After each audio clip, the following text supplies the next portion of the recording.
Live.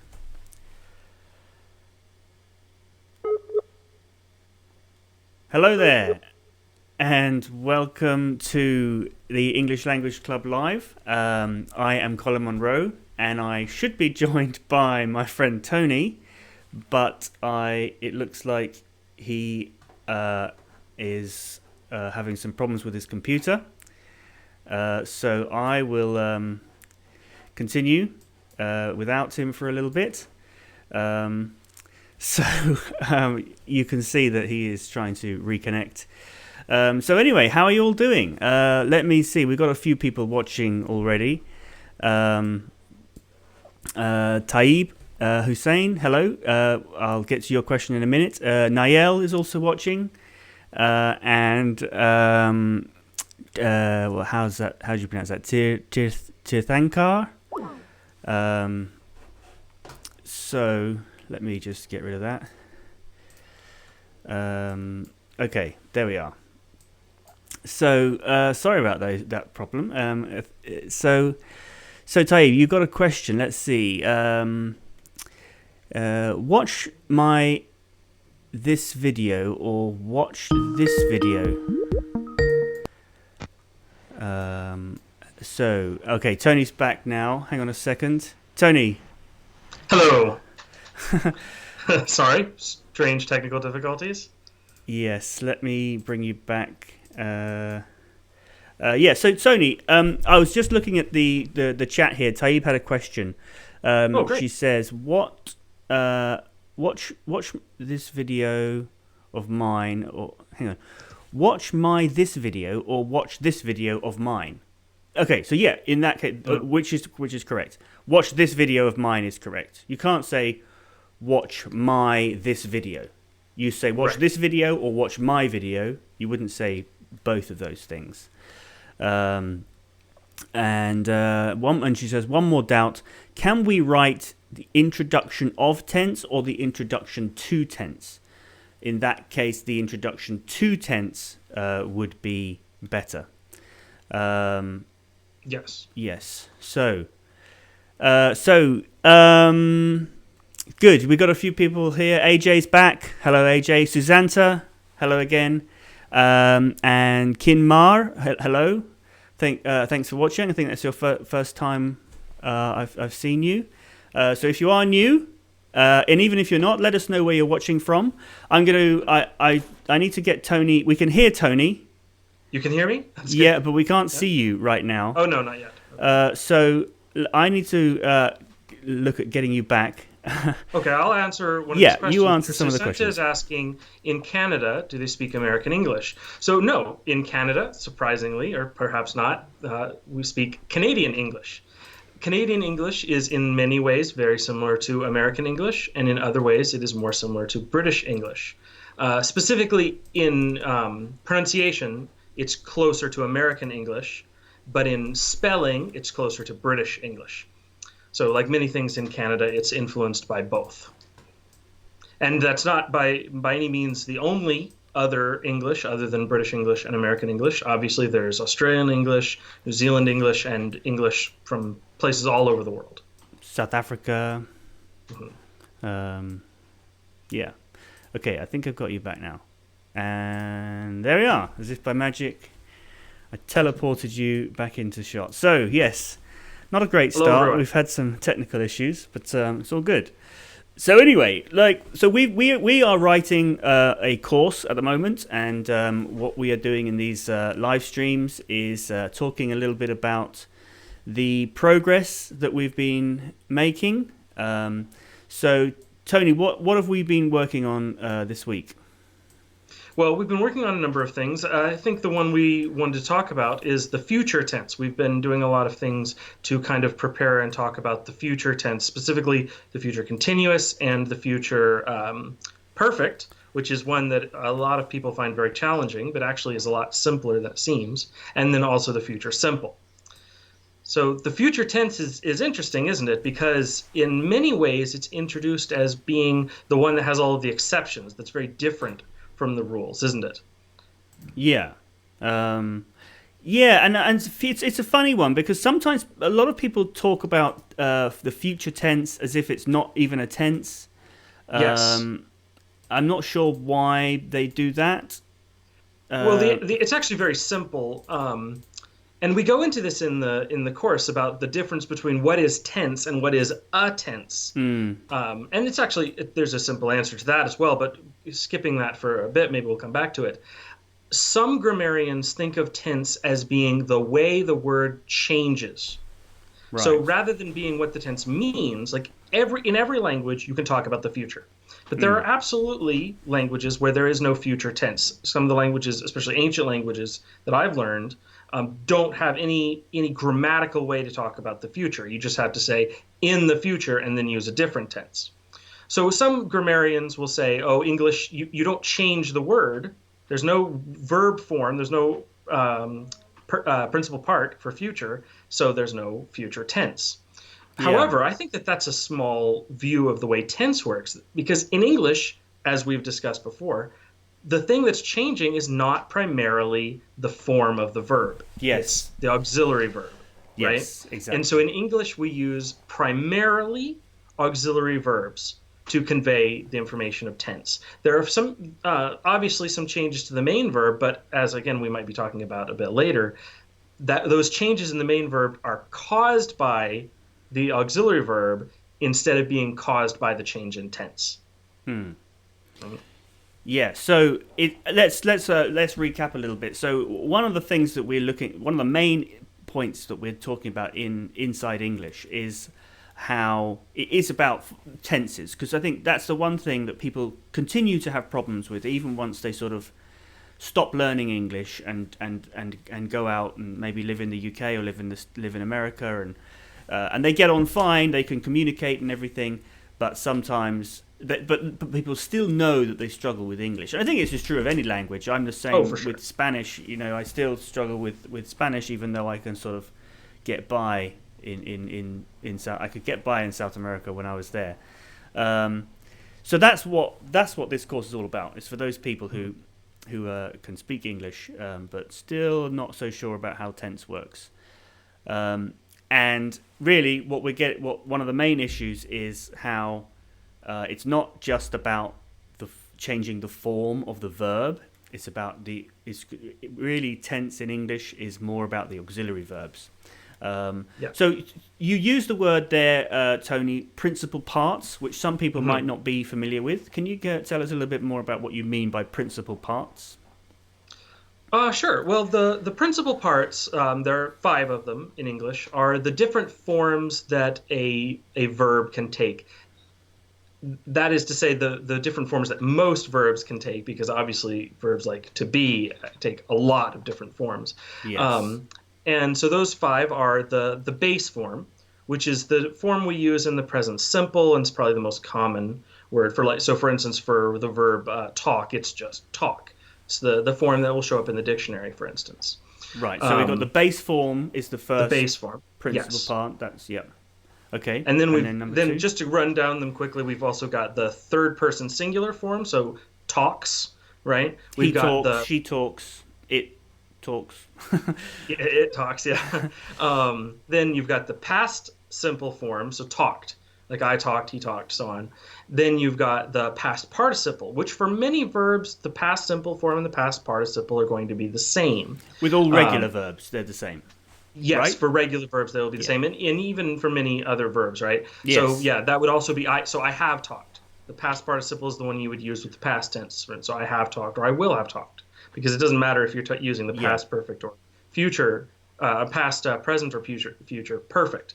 As long as it's the perfect, you use the past participle. And then you've got the present participle, which is the ing form, so talking, right? That we use with continuous tenses. Right? So those 5 are the principal parts, and a lot of times when you're learning how to form tenses, that's really going to be the focus, is you learn which principal part to use instead of which auxiliary verb to use. Obviously, you have to learn both, but where a lot of grammar courses focus on the principal parts and which principal part to use, we're focusing on which auxiliary verb to use, honestly, because we think it fits better. It makes more sense overall. Yeah. Because what are some of the problems that people will run into if they focus on principal parts or the form of the verb? Because I mean, one of the confusing things is one of the principal parts is called the past simple.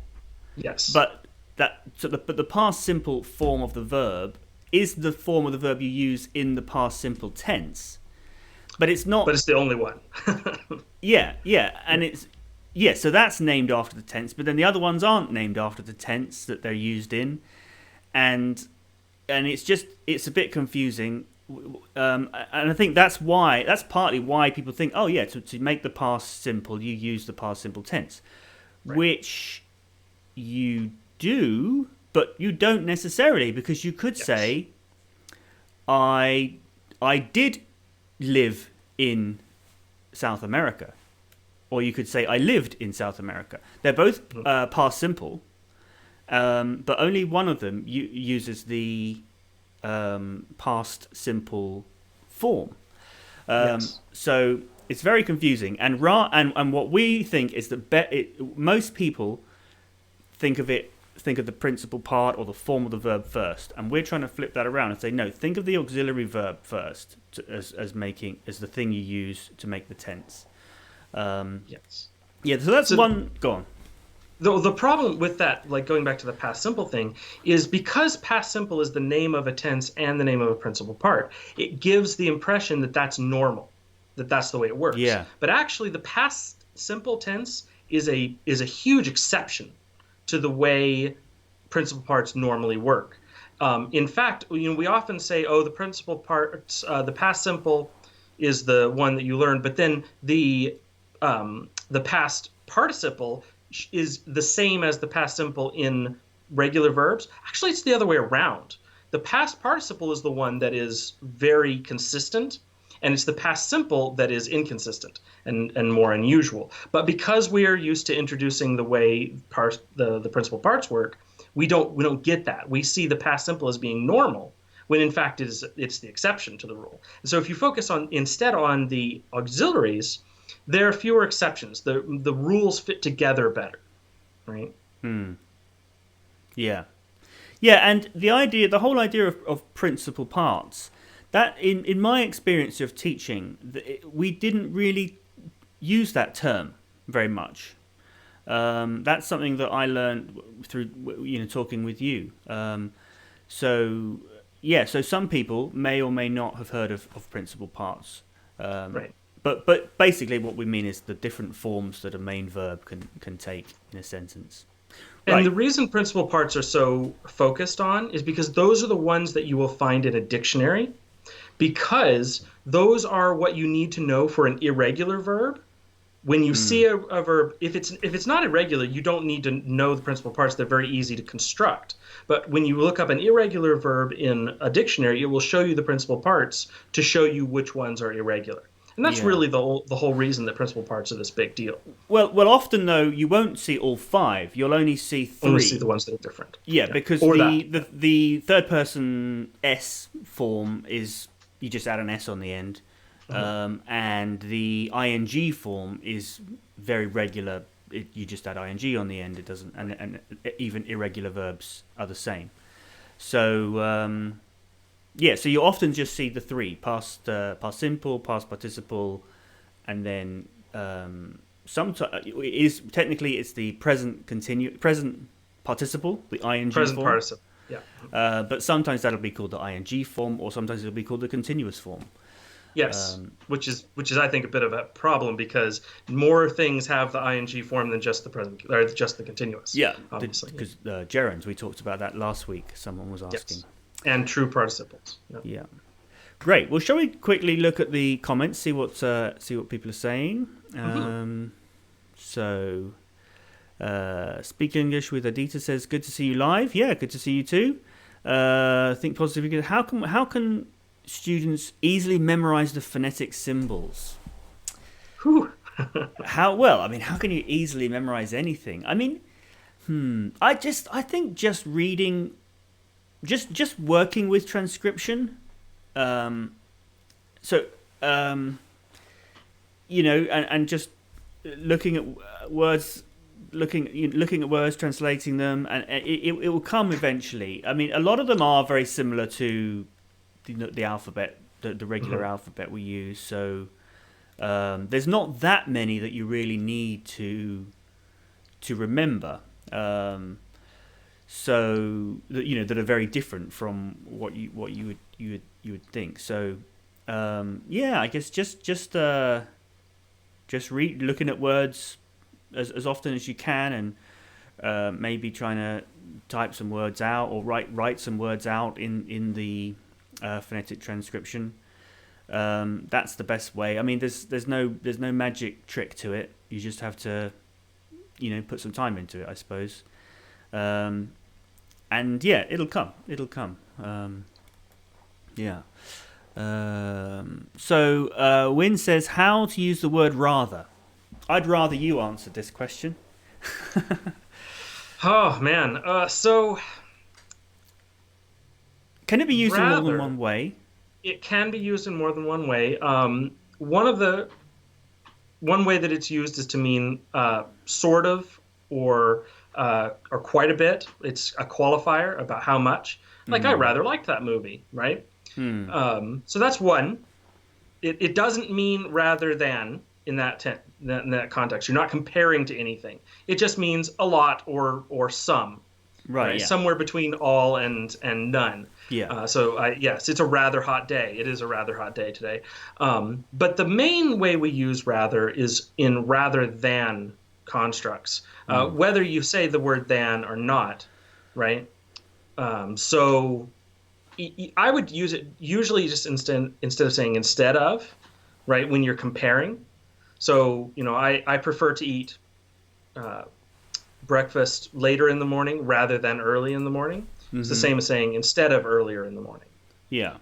So you can use it sort of as an adjective.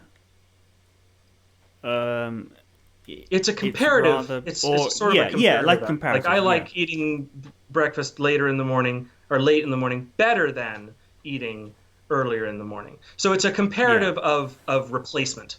That's probably the best way I could say it, is a comparative of replacement. Instead of comparing how good or whatever other adjective you're using, you're replacing one concept with the other.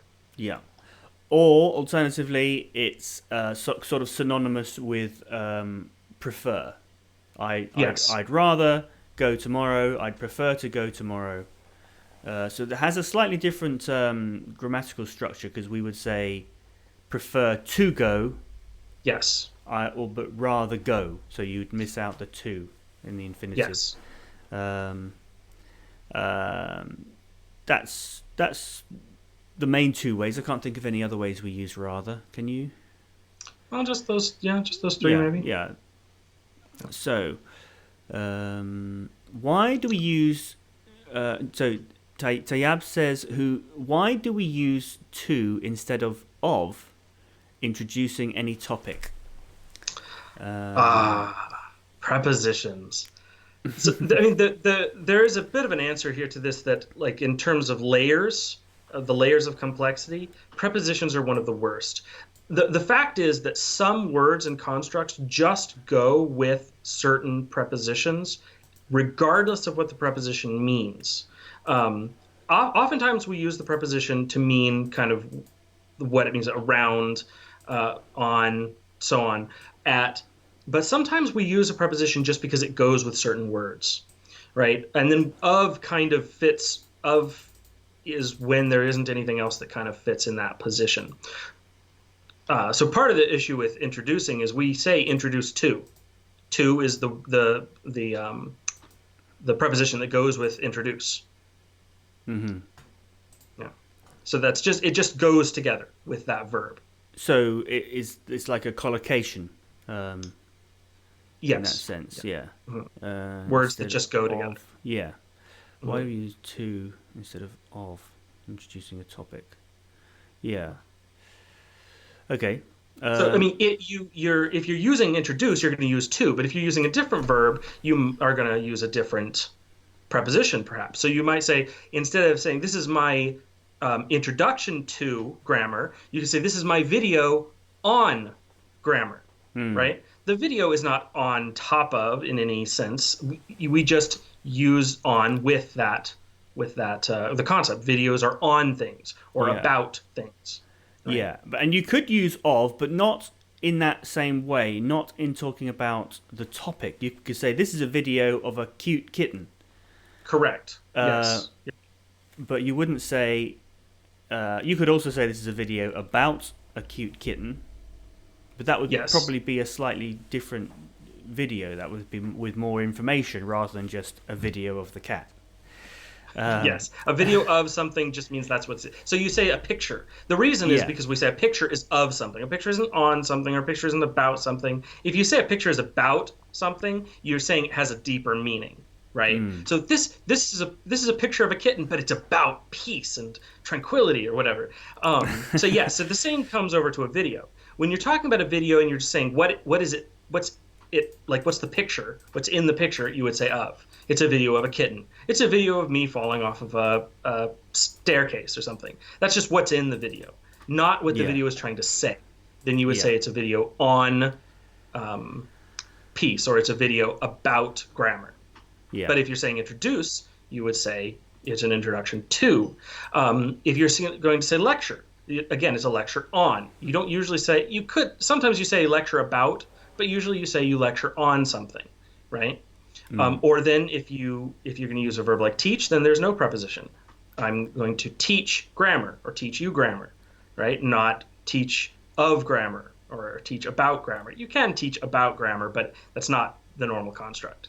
So yeah, this is just one of the really complicated things about English, is how the different prepositions go together with certain words. That's something you just kind of get a feel for over time. Yes. I mean, prepositions are very difficult, and that's why I made this mug, which Oh yeah, I we somewhere. have strong feelings about prepositions, don't Let we, me, at the English Language Club? Where is it? I've lost It it. was on the shelf, wasn't it? Oh yeah, it's on No. the shelf. No, I've Yeah. got my other two mugs there. Oh no, yeah, that's the preposition one. Oh. Well, anyway, I think it's just that much pinned of to a the pain? top of the chat, actually. Yeah, you can see yeah. it there in the chat. We've made a mug. It says prepositions are a pain up the ass.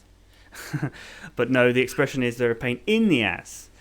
So getting prepositions confused. So okay, let's I'd like to skip down and answer an easy question real quick to reference back to one before we go into some of these others. Some of these Sure. are tough questions. Nguyen gave us an example in the rather. I don't like romantic movies, rather I hate Korean ones. The meaning of rather there is instead. But I'm not sure that construct really works, because you're saying that you don't like both romantic movies and Korean movies. So, I mean, if you were to say, I don't like romantic movies, rather I like Korean ones, you're saying Korean instead of romantic movies. Yeah. But rather tends to have it's like but, right? So there has to be a change. There has to be some kind of a negative comparison there to say this instead of that. Otherwise, what you're using, if there's not a negative connotation, you're using rather to mean kind of, and then you're not comparing anything. So you could say, I rather hate Korean movies, but you wouldn't say rather I hate Korean movies. Yeah, you're not. You don't use rather to say that you like, because you're saying you don't like. What was it? I don't like romantic movies. Rather, I hate Korean ones. Yeah, so it's not like rather. You don't use it to sort of say you like or dislike something more than something else. It's more you're saying the opposite. So I don't like romantic movies. Rather, I like action movies or whatever. But yeah, that's not quite right. Yeah. Okay. So Bruno, we skipped your comment. Bruno, Brazilian in the UK. Oh, looks like I've lost Tony again. I'll just carry on with going through these comments though. Let me just get Tony out the way briefly. There we go. So okay, while we wait for Tony to come back. Oh, are you there, Tony? I think so. I think so. Yeah. Yeah, okay. We lost you for a minute there. Hold on a second. Let me bring you back on in screen. Yeah, we're having some technical difficulties today. Yeah. I But don't know what the deal is. it's okay. It's nothing we haven't dealt with before.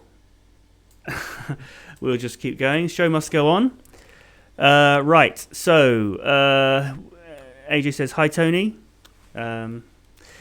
Suzanne's has got another good one here. How to use the word in so much as. Whew. In so much as. On the surface, this one is actually not too difficult. In so much as just means you're saying, because what I'm about to say is really, really, really intense. So you're saying it. We. Man, I'm just trying to. Can you think of an example off the top of your head? In so much as it's not a very commonly used English word. It's not really. So, I can't. I don't think I would really use it very often myself. I have been known to use it in the past, but I do tend to use unusual constructs from time to time. You do, yeah. Yeah, I do. So, in so much as I'm a bit of an odd person, I do use strange constructions of language, right? So, basically, you're saying because of this being a lot, it's a big deal. That's what's going to happen, right? You might say you should avoid using complicated words in so much as your audience is... No, that's not quite right either. Yeah. Shall we? The first one worked. Yeah. In so much as I'm a bit of a strange person, I use weird language. So if you're explaining why you do something, or you're giving more information in so much as... Yeah. It's a why or more information, but it's kind of highlighting that this is something extreme or something that's quite a bit. But again, it's not. It's very archaic. It's very archaic, so you don't hear it. I mean, honestly, nowadays, even in poetry and things, you don't hear it very often. But it's very archaic. But isn't it also specifying? So. You could say, the weather's very nice today. So you make a general comment. Then you could say, the weather's very nice today, in so much as that it's sunny, but it's also raining. So, or something like that. So you could say, the weather with a general comment, but then you say, in so much as something more specific about... AJ actually just gave an example as well, right? We must respect other opinions in so much as they do not affect other people's rights. And I would agree with that, right? Yeah. So we must respect other people's opinions in so much as... Yeah, and that's like what I'm saying. So it's a general statement, but then you're sort of saying in so much as to specify a little bit more about what you mean. Yeah. I think that's the most common way of using it. That does make sense. That's how I would use it, yeah. Okay, Kin says, nice to meet you, sir. It's nice to meet you too, Kin. Hassan, hi to you. In this university, 15 years have been... So the two, I think they give an example further on. So do you say, I have been teaching in this university for 15 years, or I have taught in this university for 15 years? And actually, both of those are fine. But again, preposition-wise, you probably wouldn't use in. You would say at.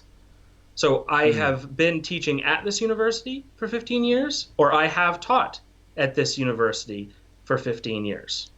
Yeah. Right? The difference between those two sentences is what you're emphasizing. Yes. Are you emphasizing the fact that you've been working, but you will also continue to work? And you say, I have been. Right? So if you're trying to convince someone that you deserve a promotion, you say, I have been teaching at this university for 15 years, because you're emphasizing the fact that it's ongoing. And you're still there, yeah. Right. But if you're just talking about, I'm tired, I have taught at this university for 15 years, right? You're just mostly talking about the time that's passed. Remember, the perfect means you're emphasizing the action that's finished, right? So one is a perfect continuous, one is perfect. One emphasizes the ongoing, the other one doesn't. Yeah. So something a bit confusing here, though. We could use the present perfect, which technically means it's finished. But when it's still, I have been teaching. That's present perfect continuous. But I have taught. Well, I have taught. Yeah, I've taught here for 15 years. Even though you might not be done. Yeah, exactly. Right? I've taught. You're not done. You're not done in that sentence. No. But you say I taught here for 15 years. It could be 10 years later. It could be that you haven't taught there for the last 10 years, but the 15 years before that you did. When you use the past simple, then it doesn't necessarily mean it's over though, because you could say if you've been teaching someplace for 15 years, you could say I taught here for 10 years before I learned how to use the filing system or whatever. Right. So even though that's all entirely in the past, when you're using a simple tense, you're not explicitly saying that action is over or done with. You're just but the period where you didn't know how to use the filing system is over. It's entirely in the past. Yeah. Yeah. Mm-hmm. Yeah. So there are different tenses there, so they have slightly different meanings, but they're both okay. Mm-hmm. But you would say use at instead of in. Yeah. Mm-hmm. Okay, Gaspar. Hi, Gaspar. How are you doing? Good morning from Mexico. Hello, Fernando. Good morning. Let's see. Any other questions? Can you give us some examples? I think that was about something we were talking about earlier. Yeah. Just remember by the time there's a bit of a delay. There's always a bit of a delay. So it's about 15 seconds, I think it is, between us saying what we say and then you actually seeing it. And then by the time you've written a comment and we've seen the comment, we might be talking about something else. So try to be specific in your comments, even if if you're talking about what we're saying, because we might have moved on by the time we get round to it. Yeah. Okay. Susanna's got I got it, sir, in so much as you treat me well, I respect you back. Okay. Yeah. AJ says, in so much that you have committed a crime, you will be punished by the law. Yes, that's true. Susanna, I will be working for the next half hour instead of will have been working. Yeah, you wouldn't say I will. No, could you say I will have been working for the next half hour? I will have been. You would say I will work for the next half hour, or I will be working for the next half hour, depending on what you're trying to emphasize. Yeah. So you could use a future perfect continuous, like it seems you're trying to. You could say at 5 o'clock I will have been working for half an hour. Yes. But you wouldn't want to. You could never say the next half hour, even if it was 4:30 now, and you're starting to work. So by 5 o'clock you will have been working, because by 5 o'clock, by that time of action, which you're talking about at 5 o'clock, it's not the next. It's the last half hour. Right. So the time of action there refers to is the reference point for the for the next, or any word like that, next or last, or Remember that when you're using a perfect tense, you're talking about an action that is, at least in some, it might not be completely finished, but a part of it is finished. You're talking about the part that's finished. You're talking about the effect that action has on this moment you're talking about. So when you say for the next half hour, you're not the time you're talking about isn't at the end of that half hour. Then you would say in half an hour, right? Like you could say in half an hour I will have been working for half an hour, right? But that's an odd thing to say. So when you say for the next half hour, you're not talking about an hour, 30 minutes in the future. You're talking about a time period from now until 30 minutes in the future. During that time, your work is not finished because you're working for half an hour. So you can't use a present tense, not present tense, a perfect tense to talk about that period of time, because the action won't be finished during that period of time. It won't be finished until after. So you could say in half an hour, I will have finished. But you could say for the next half hour, since you're talking about a period, I will be working, not will have worked. Yeah. Great. We got Lolly Lolly's here. Hello from France. Hello to you. You're very welcome back. Susanna again says, why do we use than with no sooner? No sooner than. No sooner than. Yeah. No sooner than. Well, because you're comparing, right? It's a comparison. Than generally marks a comparison, right? Yeah. You wouldn't say no sooner by. No. Yeah. It's a comparison. Yeah. Good answer. Mm-hmm. Okay, I suggest you do it. Kin says, I suggest you do it. Is this sentence correct or not? Explain me, please. So, I suggest you do it. That's the correct sentence in the right context. There would be nothing wrong with that. Yeah. The thing about it is, like, you'd probably say, I suggest that you do it. You use the word that, but the word that is very frequently optional in English. You can often drop it. You hear this a lot. That, which kind of things are dropped, right? So I suggest that you do it is probably the more grammatically complete, but I suggest you do it is probably something you'd totally hear. Yeah. Now, another part of this that I want to talk about, you said, explain me, please. Now, we didn't just explain you. We explained something. And this is a very... Yes. Yeah, we explained something to you. So this is a really common mistake. And this is why, even though it's not quite your question, I do want to bring this up. Because with the word explain, you don't explain me. I don't explain you. I explain something to you. So with the object of the verb explain is always the thing that you want to talk about, the thing you want explained, not the person you're explaining it to. Yes. And I think a similar thing is going on with the verb suggest. I don't suggest.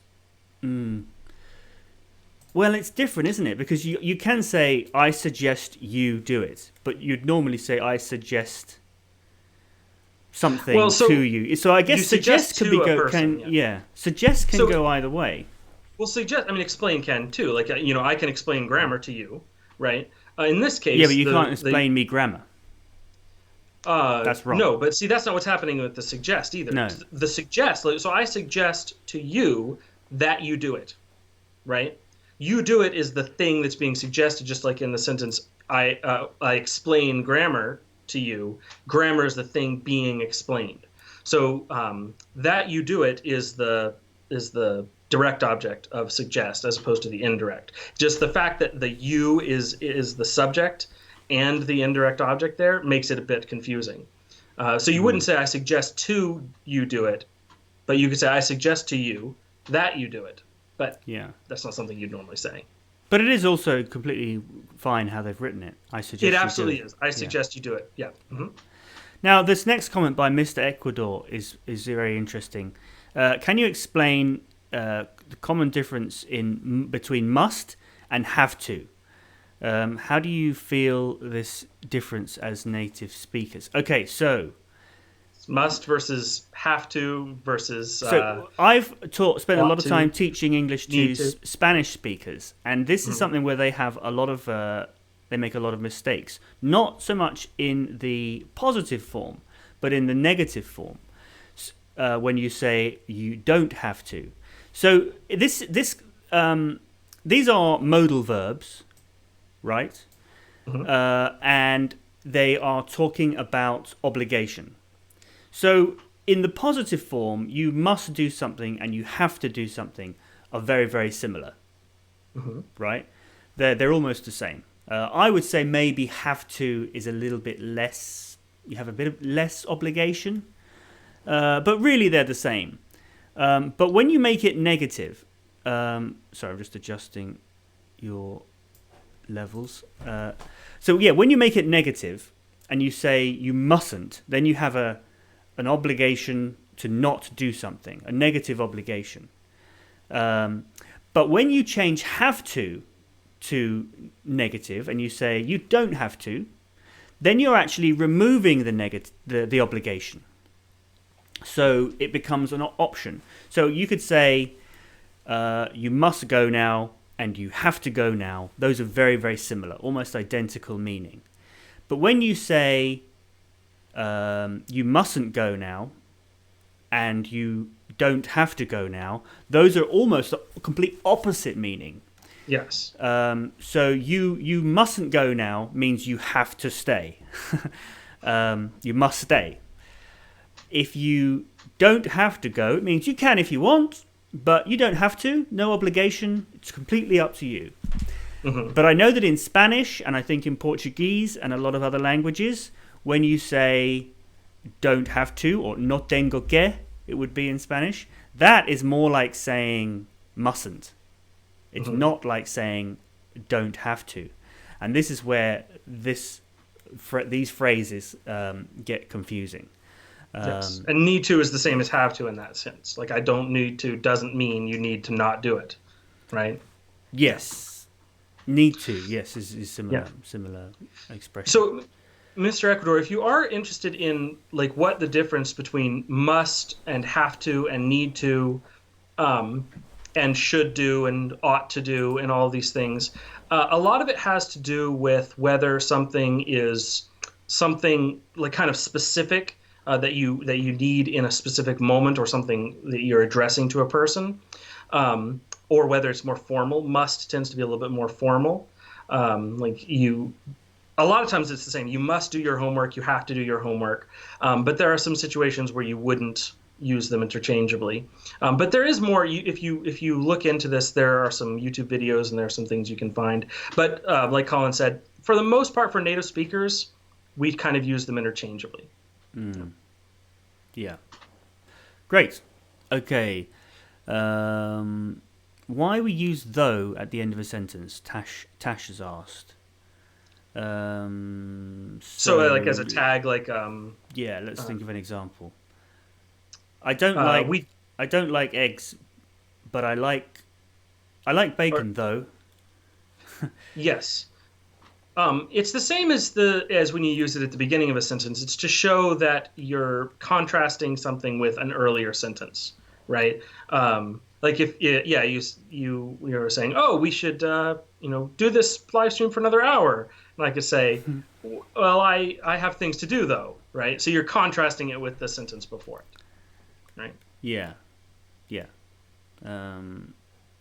Okay. So going back to the rather thing just quickly, he hates business trips. Rather, he hates paperwork required from business trips. So no, if you could say, okay. This is, he means more specifically. So this is a use of the word rather to mean more specifically. Yeah. Yes.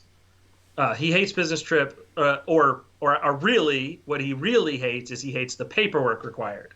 Yeah. Yes. So exactly. He doesn't hate. Well, it doesn't necessarily mean that he doesn't hate business trips. He's just saying that the specific part he hates is paperwork. Yeah. He might hate other things, but that's the most intense. Yeah.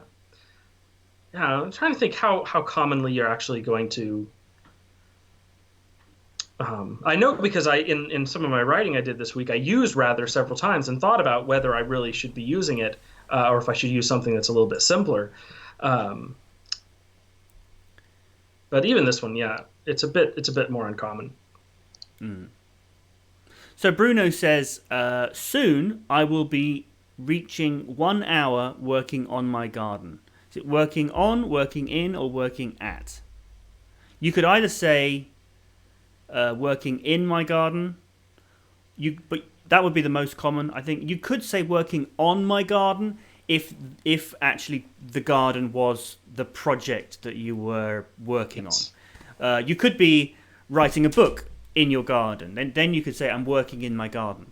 But if you're mowing the lawn or doing planting some seeds or some flowers, then you would say, well, then you could say I'm working in the garden, but you could also say I'm working on the garden in that case. But you would never say I'm working at the garden. You could say I'm working at gardening, which means you're kind of giving it a try, right? Yeah, It's a yeah. yeah. But that doesn't. Not That's not really doesn't really fit the example they No, it's a completely Bruno different. gave. So that's what I'm saying. If you say working at in this case, it means something completely different, right? Yeah. Yeah. Now, with the sentence that you've written, would be much better in a present perfect tense. So instead of saying soon I will be reaching 1 hour, you could say soon I will have been working in my garden for 1 hour. Yes. So like a present perfect, a future perfect continuous, or let's see what else. These are quite complicated tenses, though, aren't they? Because I can Soon see I will why have it's. work. I mean, you could just use a present, perfect. Future perfect is really the kind of the ideal for this one. Soon I will have worked an hour in my garden, right? Yeah. But you probably wouldn't say soon. You would say I have worked almost an hour, right? As a present perfect is probably what you would say. I have worked almost an hour, Yeah. right? Or I know. have been think working. I'm sure that I would say with a sort of future perfect continuous. Yes. I will have been working. Yes. Um, And in that's the the thing garden. about those perfect But continuous yeah. tenses. They're actually in many ways more common than some of the simpler tenses for native speakers. Like I think in English, people are generally speaking very likely if they're going to use a perfect, they often use a perfect continuous. Yeah. And so that can be very tricky because those are very difficult to learn. But as a Well. native speaker, they often seem more intuitive. Well, this is a good opportunity, I think, actually, for us to talk about these sort of more advanced tenses because they are more complicated and they are more difficult because you've got more than one auxiliary verb because it's future, it's continuous, and it's perfect. So you've got you're going to have it's like lots of tenses all in one. So this is a good opportunity, I think, to talk about how this rule about, or not this rule, but the idea of inside English of talking about it being auxiliary verbs that make tenses rather than the form of the verb is really important because this, if I was to say, okay, I will have been working in my garden for an hour, then I've got so I will have been. I've got three auxiliary verbs there. Because it's future, perfect, continuous. Okay, so that tells me what the tense. I know from the auxiliary verbs, I know exactly what the tense is. But the main verb is just working. I don't know whether that's present continuous, past continuous, future continuous.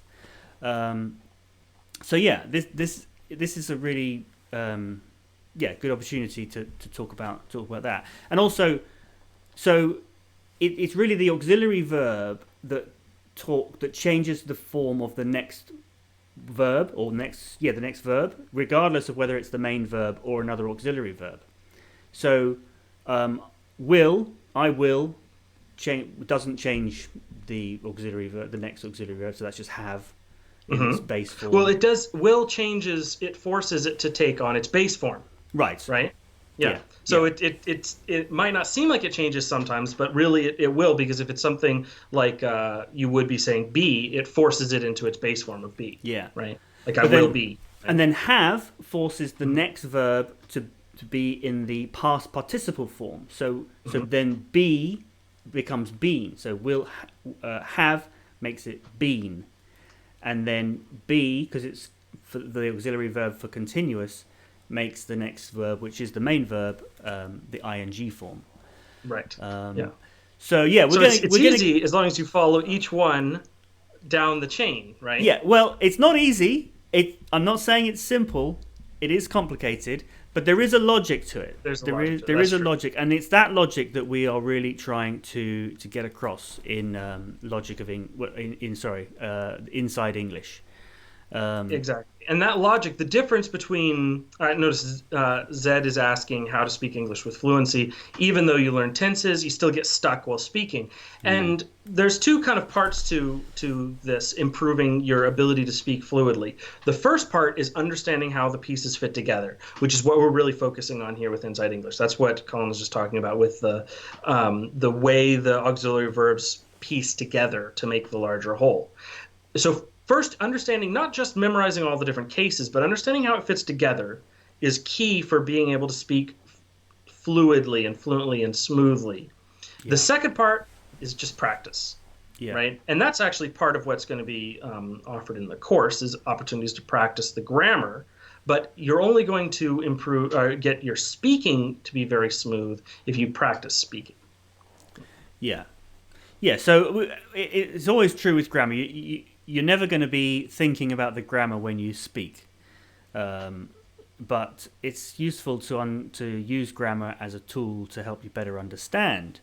And then once you have that understanding, you're able to speak more fluently because that's when it becomes subconscious. Okay. So where do we get to?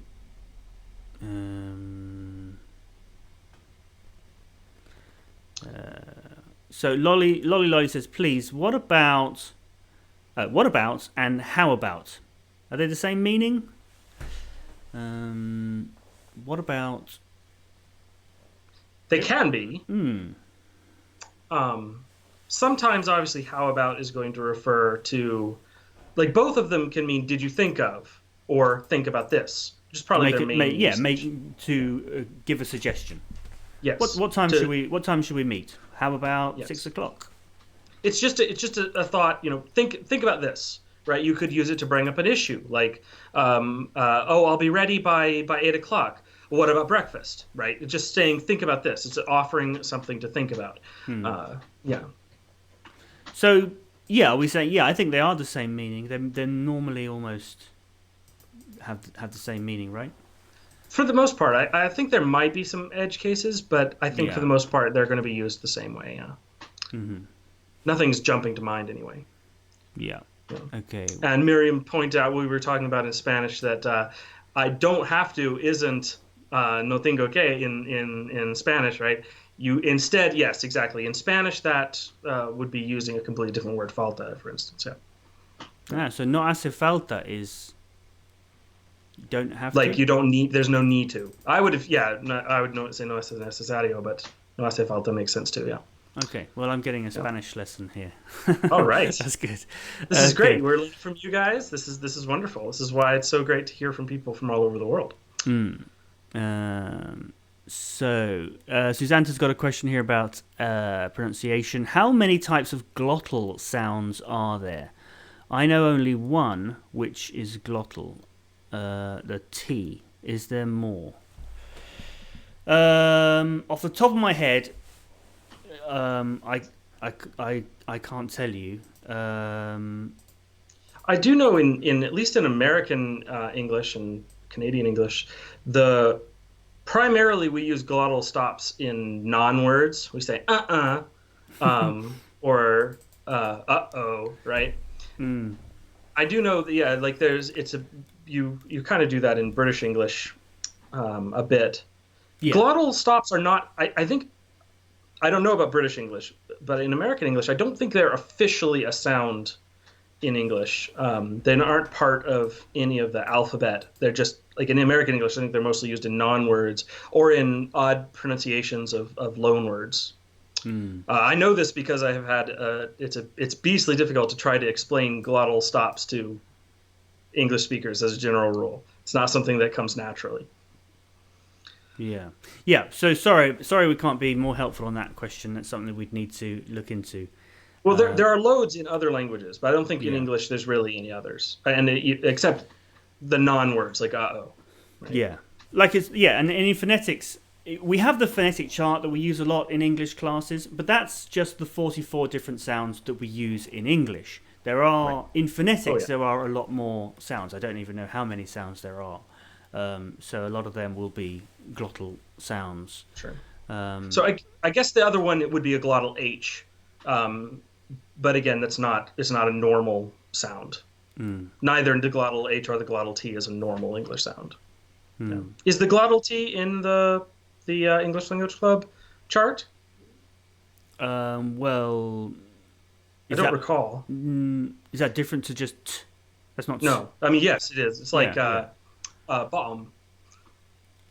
Yeah. When we don't say the T, bottom. Exactly. But British. see, there's actually three versions of not of saying the T. So we were talking about this before: better, or better, or better, right? Technically, I don't know this for sure, but I don't think better is correct in any English.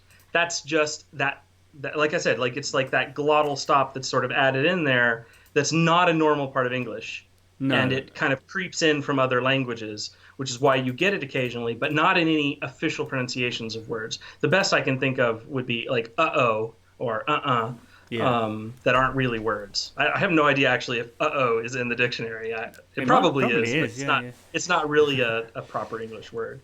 Yeah. This is a good question though, but yeah, English isn't big on glottal stops. Other languages have loads of them.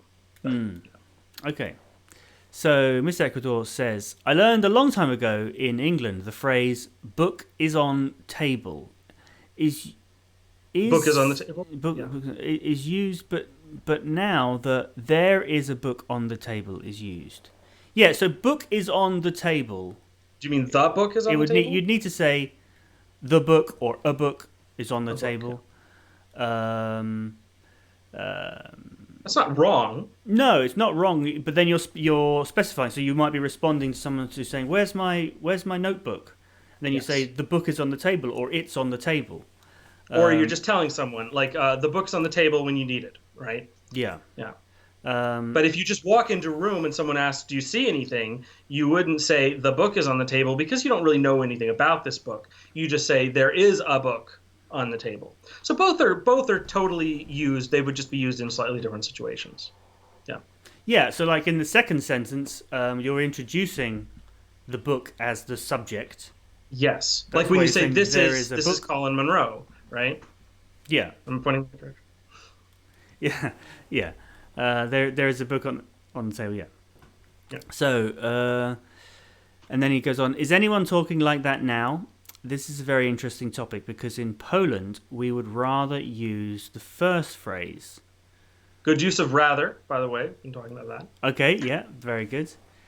So this is the issue of the there in English. I really don't want to get into it right now. This is a big topic, but there can be very frustrating in English. It does a lot of things a bit oddly. And this is one of those examples. It's the same as using this, like when you're saying this is, you're introducing somebody. But yeah, it is a bit unusual compared to how grammar works in a lot of other languages. So I could understand that. I don't know Polish, but okay. And there's one more question here. Which is correct? Ma'am, madam, or ma'am? all three in different circumstances. Yeah, so they're all different words. When would you use ma'am with a apostrophe like that? That's the more formal one. Well, ma'am with an apostrophe is the form of address. So when you're talking to someone, you say, "Excuse me, ma'am." You don't usually say, "Excuse me, madam." You could, but it's not normal. I mean, if I were to hear someone say that, I would think they were mocking somebody, or just trying to be elaborately formal. Whereas "ma'am" is just the equivalent of "sir." It's just a kind of a basic, polite. It's not, you're not trying to say anything complicated. "Ma'am," as in not, I assume you don't mean mom, is more of a colloquialism. It would only be used in certain groups, really. Yeah, I mean, but aren't they all? Isn't sort of ma'am a shortened version of madam? All three of them are. Yeah. all Ma'am, three the same word. certainly is a shortened version of mom. Yes. Yeah, I think so. They all have the same origin, and they're all Yes. very formal. It's like the difference. Like how do you know when you're writing to write out the word Mr. or write Mr. period, or not put it at all, right? Yeah. It's the same concepts, just levels of formality, really. Yeah. Yeah, exactly. Okay. So, Susanna, when we talk about direction, what is the difference between off and away? Like move off or move away? Off and away. Off and away. Like, so Again, some of this is a difference in emphasis. Off emphasizes the distance between you and whatever you're talking about. Away is more of a direction, and so you're emphasizing what's. So, for instance, you could, if you look away, but you could also look off. So it's a bit of the same thing. And backing away means you're kind of more emphasizing the fact that you're moving away. You're moving in that direction, whereas backing off means you're just kind of increasing the distance. So it's really it's a difference in slight emphasis, whether you're talking about the space between you or the space on the other side of you. But for the most part, that seems pretty interchangeable to me, unless there's another usage I'm not thinking of. Mm. Yeah. Yeah, I think they're both the same. Move off, move away. Well, we certainly had a lot of different countries referenced today. Just on this last panel, we've got Somalia, hello to Hamza, and Rajat in India, and Mr. Ecuador is talking about being in Poland. Just scanning, Lolly Lollies from France, Janet from the Philippines, Fernando from Mexico, lots of, that's great, Nguyen from Vietnam, of course, and I don't know if Gaspar is still here from Brazil. So yeah, it's really exciting. Mm-hmm. A lot of different perspectives today. Great. Okay, so we'll be back again next week, next Tuesday. Let me just adjust this. I'm struggling to get this right. So having some technical issues today. But yes, we'll be back again next week. So thank you very much for watching, and we'll see you then.